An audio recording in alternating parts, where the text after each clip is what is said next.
नमस्कार। कहानी कलश में आपका हार्दिक अभिनंदन है और आज मैं आपके लिए प्रख्यात साहित्यकार विद्यानिवास मिश्र जी का एक निबंध लेकर उपस्थित हुआ हूं। दोस्तों, विद्यानिवास मिश्र जी हिंदी के प्रख्यात साहित्यकार हैं।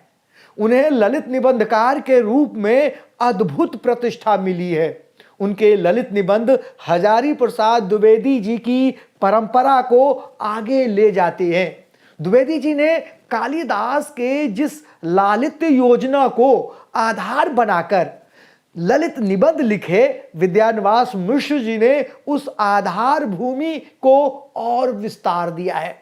उन्होंने व्यक्ति व्यंजना को प्रमुखता दी और ललित को उसके एक अंश के रूप में स्वीकार किया। द्विवेदी जी ने अशोक, कुटज, शिरीष और कचनार जैसे पुष्पों के माध्यम से जिस विराट व्यंजना के दर्शन कराए, विद्यानिवास मिश्र जी ने इस व्यंजना के अनछुए पहलू को, अनछुए पक्षों को उजागर किया। उन्होंने शिरीष और तमाल पर निबंध लिखे और एक नई जमीन तोड़ी।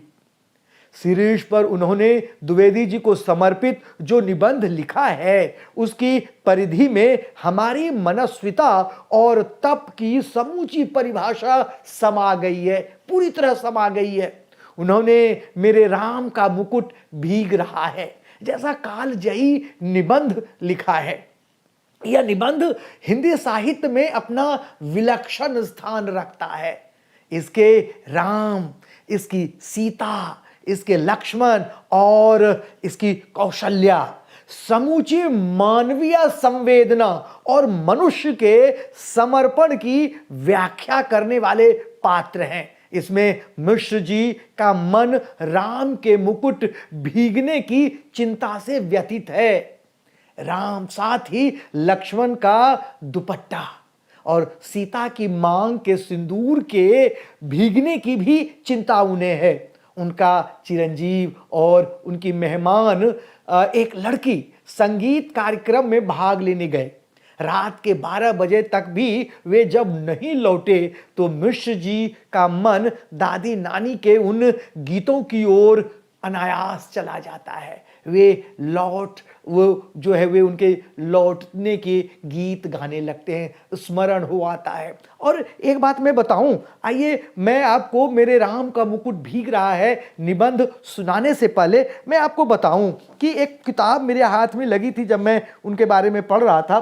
तो ये विद्यानिवास मिश्र जी पर ही ये है किताब, रस पुरुष के नाम से। उसमें जो इन्होंने लिखा है, इस के जो लेखक हैं उन्होंने लिखा है, मैं आपको पहले लेखक का नाम बता दूं कि एक मिनट मुझे दीजिए। इस लेखक का नाम है नर्मदा प्रसाद उपाध्याय। उन्होंने लिखा है एक जगह, मैं पढ़कर सुनाता हूं आपको। रस पुरुष कौन होगा?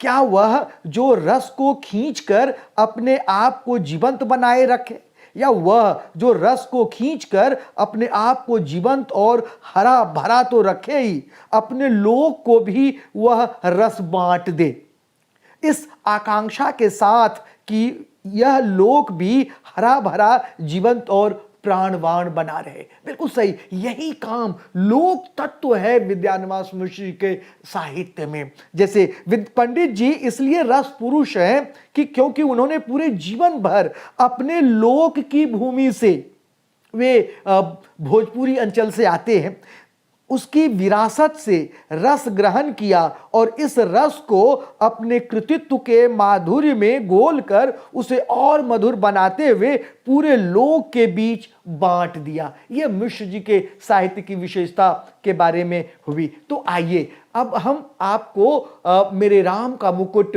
भीग रहा है, आइए सुनते हैं। मेरे राम का मुकुट भीग रहा है, महीनों से मन बेहद बेहद उदास है। उदासी की कोई खास वजह नहीं, फिर भी रात रात नींद नहीं आती।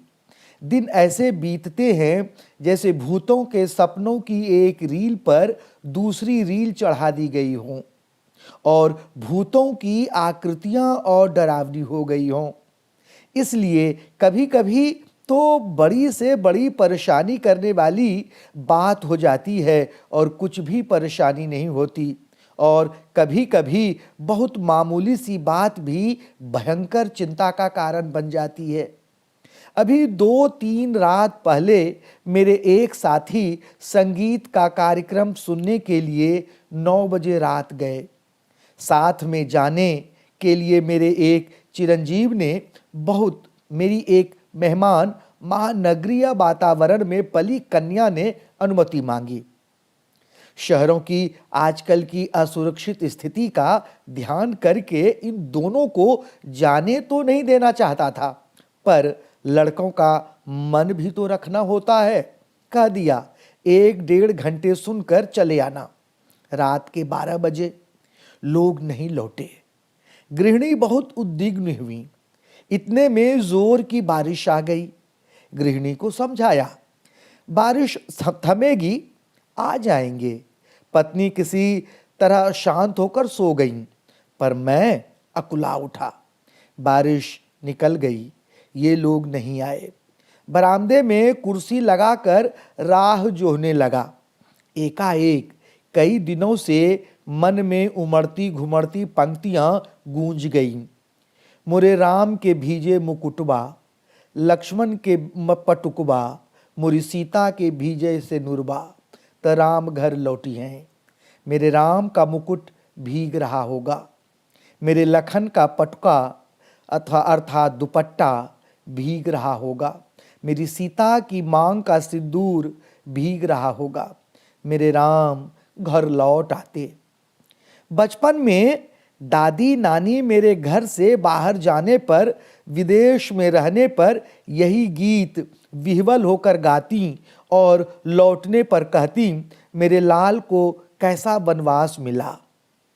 मुझे दादी नानी की इस आकुलता पर हंसी भी आती।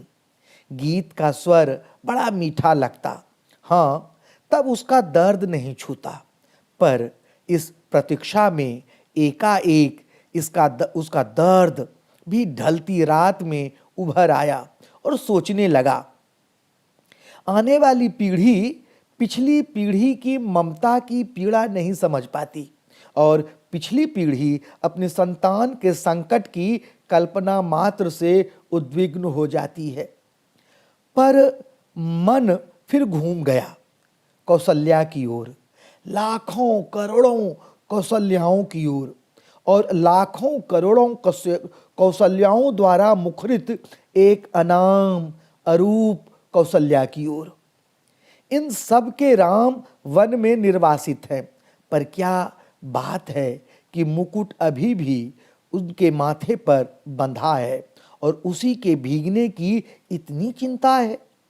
क्या बात है कि आज भी काशी की रामलीला आरंभ होने के पूर्व एक निश्चित मुहूर्त में मुकुट की ही पूजा सबसे पहले की जाती है। क्या बात है कि तुलसीदास ने कानन को सत अवध समाना कहा और चित्रकूट में ही पहुंचने पर उन्हें कलिकी कुटिल कुचाल दीख पड़ी। क्या बात है कि आज भी वनवासी धनुर्धर राम ही लोकमानस के राजा राम बने हुए हैं। कहीं न कहीं इन सब के बीच एक संगति होनी चाहिए। अभिषेक की बात चली, मन में अभिषेक हो गया और मन में राम के साथ राम का मुकुट प्रतिष्ठित हो गया।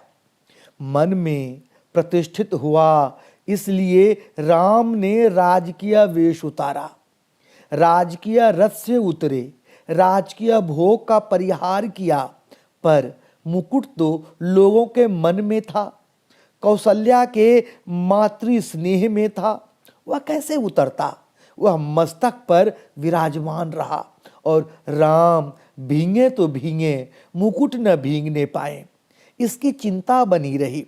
राजा राम के साथ उनके अंगरक्षक लक्ष्मण का कमरबंद दुपट्टा भी न भीगने पाए और अखंड सौभाग्यवती सीता की मांग का सिंदूर न भीगने पाए।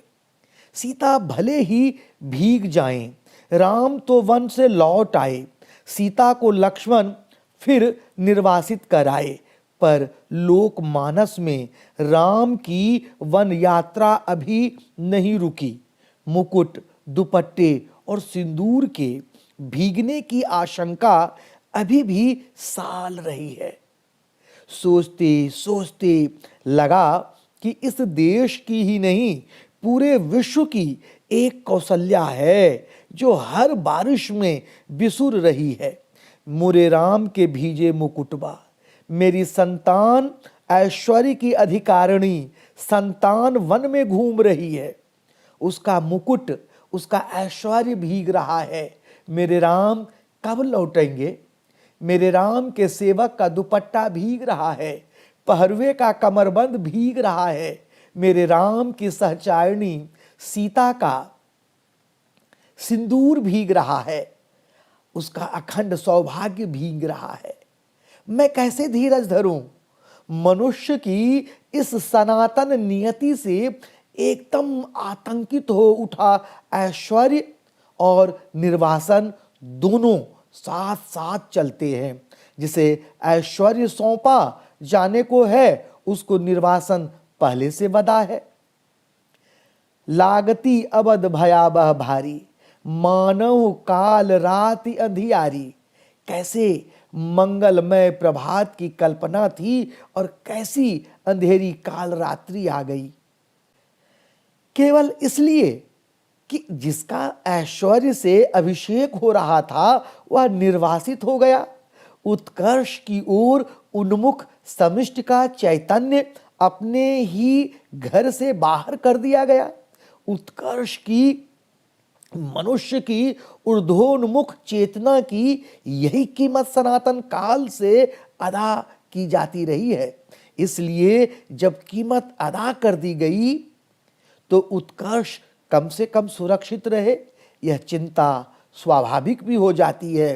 राम भीगे तो भीगे, राम के उत्कर्ष की कल्पना न भीगे। वह हर बारिश में, हर दुर्दिन में सुरक्षित रहे। नर के रूप में लीला करने वाले नारायण निर्वासन की व्यथा झेलें, पर नर रूप में उनकी ईश्वरता का बोध दमकता रहे। पानी की बूंदों की झालर में उसकी दीप्ति छिपने ना पाए। उस नारायण की सुख सेज बने अनंत के अवतार लक्ष्मण भले भीगते रहें, उनका दुपट्टा, उनका आहर निशि जागर न भीजे। शेष नारायण के ऐश्वर्य का गौरव अनंत शेष के जागर संकल्प से ही सुरक्षित हो सकेगा। और इन दोनों का गौरव जग जननी आद्या शक्ति के अखंड सौभाग्य सीमंत सिंदूर से रक्षित हो सकेगा। उस शक्ति का एक निष्ठ प्रेम पाकर राम का मुकुट है, क्योंकि राम का निर्वासन वस्तुतः सीता का दोहरा निर्वासन है। राम तो लौट कर राजा होते हैं, पर रानी होते ही सीता राजा राम द्वारा वन में निर्वासित कर दी जाती हैं। कुर्सी पर पड़े पड़े यह सब सोचते सोचते 4 बजने को आए। इतने में दरवाजे पर हल्की सी दस्तक पड़ी। चिरंजीवी निचली मंजिल से ऊपर नहीं चढ़े। सहमी हुई कृष्णा, मेरी मेहमान की लड़की, बोली, दरवाजा खोलिए। आंखों में इतनी कातरता कि कुछ कहते नहीं बना। अपने लड़के घर लौट आए, बारिश से नहीं संगीत से भीगकर। मेरी दादी नानी के गीतों के राम, लखन और सीता अभी भी वन वन भीग रहे हैं, अभी भी वन वन भीग रहे हैं। यह निबंध आपको कैसा लगा? इसमें कुछ बातें ऐसी हैं, अगर आपको अच्छी लगी हो तो मुझे कमेंट्स बॉक्स में कमेंट्स करके जरूर बताइएगा। और अगर और अच्छी लगी हो तो लाइक और सब्सक्राइब जरूर कीजिएगा। यह चैनल कहानी के लिए है, यह चैनल साहित्यकार के पुस्तकों की समीक्षा के लिए है, और इसी तरह से ललित निबंध हों या कहानी हो या और भी कविताएं हों, वे मैं आपके लिए लेकर आता रहूँगा। तो तब तक के लिए मुझे आज्ञा दीजिए। मैं अपनी वाणी को विराम यहीं पर देता हूँ। बहुत बहुत धन्यवाद।